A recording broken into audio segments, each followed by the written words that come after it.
بخاری کی روایت میں اللہ کے رسول صلی اللہ علیہ وسلم نے فرمایا سب سے بہتر طعام، سب سے بہتر کھانا آدمی کا وہ ہے جو اپنے ہاتھ کی کمائی سے کھاتا ہے۔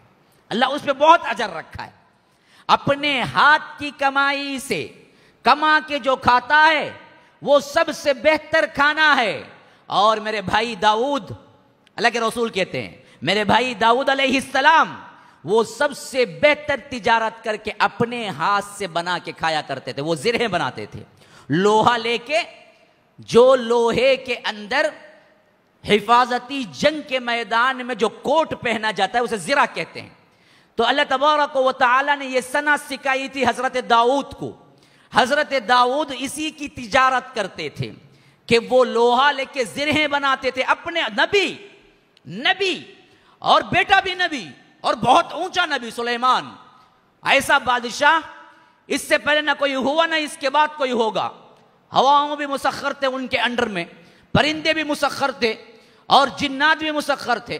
ایسے بلند پایا نبی کے باپ داؤد، کہتے ہیں کہ داؤد کا کھانا سب سے بہتر تھا علیہ السلام، کیونکہ وہ اپنے ہاتھوں سے خود تجارت کر کے کھاتے تھے، یعنی زرہیں بناتے تھے اور کھاتے تھے۔ فرمایا کہ مومن کا سب سے بہتر کھانا اپنے ہاتھ کی تجارت کا کھانا ہے۔ اور یہاں تک تنبیہ کی کہ جو لوگ تساہل کرتے ہیں، کسل مندی یا بے وقوفی، یا سمجھتے ہیں کہ ہمیں تو کیا ہے کمانا نہیں آتا ہے، اور مانگنے کی روش اختیار کر لیتے ہیں، تو اللہ کے رسول صلی اللہ علیہ وسلم کہتے ہیں کہ یاد رکھو سوال لوگوں سے کرنا ہرگز نہ سیکھو۔ اگر ایک مرتبہ یہ زبان سے سوال کرنا سیکھ لیے پھر تو تمہاری عزت، تمہارا وقار، سب کچھ تم کھو دو گے اور لوگوں سے منگتے پھرو گے۔ اور اللہ کے رسول نے کہا یاد رکھو اوپر والا ہاتھ نیچے والے ہاتھ سے بہت بہتر ہے، نیچے سے لینے والے سے اوپر سے دینے والے کا ہاتھ بہت ہی اونچا ہے۔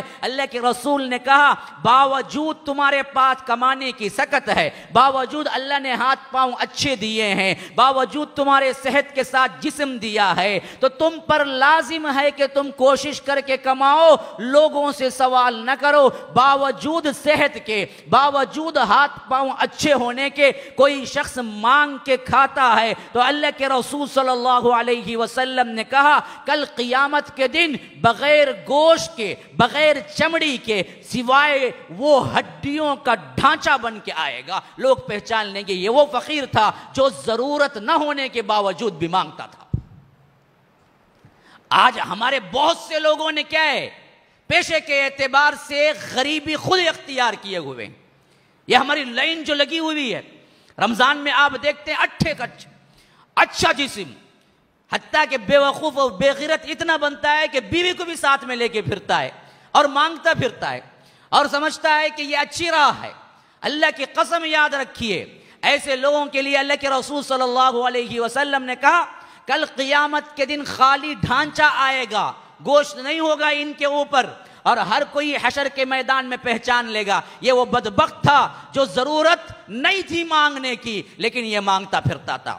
ہاتھ پاؤں سلامت تھے لیکن یہ کام کرنے کے بجائے لوگوں سے مانگتا پھرتا تھا۔ تو اللہ کے رسول نے اتنی نفرت دلائی سوال کرنے کی، اتنی نفرت دلائی کہ صحابہ چھوٹا سا چھوٹا کام بھی اپنا آپ خود کرتے جب تک کہ اللہ تبارک و تعالی نے انہیں صحت دی تھی۔ بڑھاپے میں پہنچ جاتے تو تب کہیں جا کے کوئی کام کسی سے کرواتے، ورنہ خود پانی تک پیتے، پانی تک پینا پڑتا تو خود جا کے چل کے پیتے تھے، اور سواری پر سے اپنا کوڑا گر جاتا تو اپنے کسی غلام کو ساتھ میں ہوتے ہوئے بھی نہ کہتے، خود اتر کے سواری کھڑا کے وہ اپنی لاٹھی اٹھاتے پھر سوار ہوتے۔ اتنا تک اللہ کے رسول نے سوال نہ کرنے کی اہمیت بتلائی کہ صحابہ اس پر عامل رہے۔